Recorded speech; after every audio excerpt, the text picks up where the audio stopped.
What's good, everyone? Welcome back to another video. The last Natty. The last melon. Checking in. So, today we are 63 days out from the wedding. So it's getting close. We're getting excited. So I hope everyone's staying on track with their goals, like I'm staying on track on mine to get in the best shape for my wedding. Hope you're staying on track with your goals. So today, I am actually time poor today. So I need to get in the gym. I've got maybe, by the time I warm up, less than 60 minutes to hit my legs.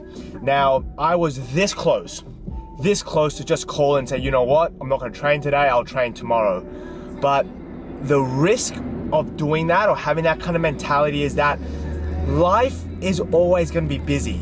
There's always gonna be, you know, our day-to-day routines, especially when I think of, you know, as an occupational therapist, I work with a lot with families, and families in particular, especially parents, trying to find time to exercise and do self-care can be very hard. So it's not about trying to find or always only engage in exercise when it's the perfect amount of time or when you can do exactly how you penciled it. Sometimes we're gonna have to be flexible and be okay with the fact that, you know, if you're at the mindset of doing an hour workout, that it's okay to, you know, just get in and, you know, exercise for half an hour or just to adjust and be okay with that. Because if you keep thinking, oh, I've run out of time, or oh, it's only, you know, I'm only gonna get in the gym for half an hour and that's not good enough. No, it is good enough.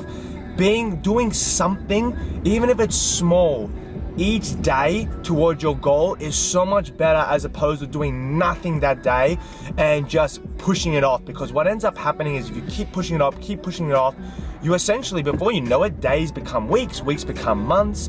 So it is better, and it's okay. Be kind to yourself that even just getting in and getting a 20-minute, you know, walk, or, you know, if you were gonna do it, like I wanted to do usually an hour and a half or about an hour and 15 for my legs.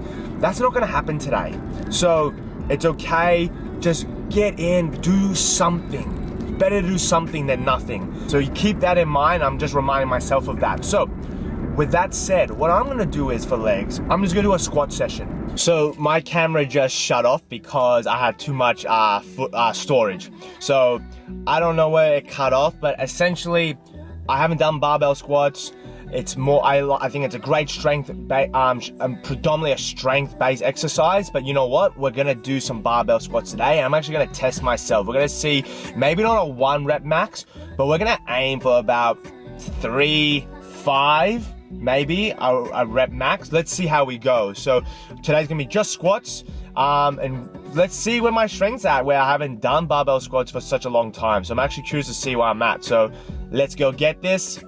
Let's hit it. Alright guys, so whenever I squat, I always engage in some core and glute activation work. This is just me personally, but if you are someone who has a job that you sit for long periods of time, especially if you have an office job, your core and glutes are going to be turned off naturally, which that results in the lower back muscles working a lot harder, which is nothing wrong with that. We want the lower back muscles working, but if the lower back muscles are not having support from the glutes or core, they're having to work overtime, and this can be exacerbated when we're squatting. And I know for me personally, I was getting a lot of discomfort in my lower back because I wasn't activating my glutes and my core to support and work as one unit with my lower back muscles. Not only is this going to reduce lower back pain or discomfort, but you're actually going to be a lot stronger as well.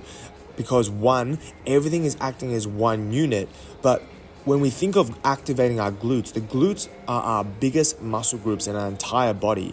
You don't want those muscle groups being off when you're doing such a big compound lift. If you want to be performing the exercise at your strongest, you need those glutes awake. You need them on. So 3 things that I always focus on with my squats, and I felt like has made a huge difference with feeling strong and feeling stable and not feeling like my lower back kicks in. 1, I make sure to retract my shoulder blades. So I'm squeezing my shoulder blades back, But then after I do that, I'm at the same time, I'm also depressing my scapula. So I'm dropping down my scapula, which in other words, I'm almost locking down my lats and pushing them down. So squeeze your traps and then push them down. That's creating a really strong, stable base for my upper body and my upper trunk. Second thing I'm focusing on is creating internal pressure through my diaphragm. Imagine someone's gonna punch you as hard as they can in the stomach. That feeling where you go like you almost brace up and you get your core tight. That's what you're trying to do. Before I take my first rep, I take a big deep breath in. I get tight. And that is the second thing I focus on, creating that internal pressure. Imagine if you shake up a Coke can and that you can, all that liquid is ready to burst against the Coke can. It's like pushing against the Coke can. That's what we're trying to do with our trunk. The third thing that I really focus on is as I step out, before I even think about squatting down, I'm already externally rotating my knees. So I'm pushing my knees out. That allows me to switch on my glutes. But we want to do that even before we bend our knees, before we break through our hips, just externally turning your knees out and making sure that your knees go over your midfoot. That is going to switch on the glutes. So they're the three things I always keep in mind when squatting. Now, I felt really strong all the way up to 100 kilos, even 110 kilos. I put on my knee straps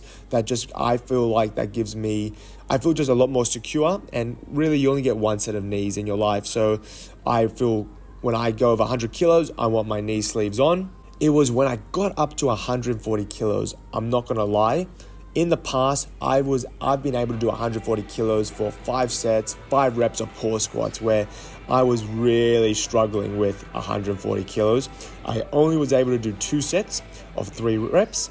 And then the last set, I come down for 1 and that was it. I could have possibly gone for another, but I just felt like I didn't have it in me. I felt like I was really fried from my central nervous system was just fried. And that's the funny thing is that a bigger muscle can be a stronger muscle, but that's the important thing. Just because you have big muscles doesn't mean you're actually strong. A big muscle has a potential to be a stronger muscle, but if you're not training specifically for strength, unless you're just naturally very strong, it's something that you're going to have to focus on if you want to be strong in your squat. Like there was a point where I really was focusing on my strength and I actually was able to achieve 100 kilogram 1 rep squat, and that was a big achievement for me, but I really focused on that.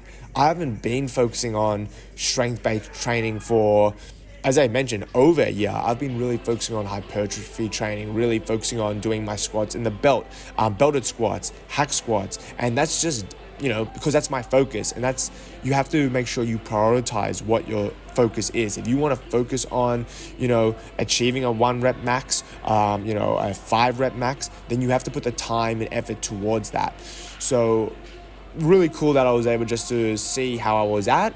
I honestly thought maybe I could have gotten 5 reps on this weight. I was hoping to do that, but it is what it is. So I finished off with, because as I mentioned, I was really time poor, and I thought, you know what, I've only got time for 1 more set. So I decided to back the weight off to 100 kilos, rep out there, drop it, take a plate off each side, and then rep out to where I was just really getting a really good burn.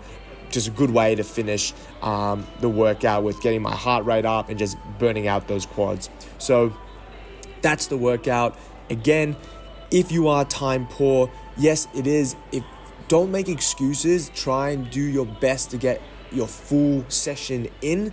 But if you are time poor, it's just one of those days where you just weren't able to accommodate time to actually do the full workout that you wanted to. Don't skip it. Go in, do something that's going to help you achieve your goals and help you get closer towards achieving your goals. So hope you enjoyed this video. As I mentioned, the wedding is coming up. Getting excited. Keep on top of your goals. Keep on top of what you need to do to achieve those goals. And I'll see you for the next video. Last Natty checking out.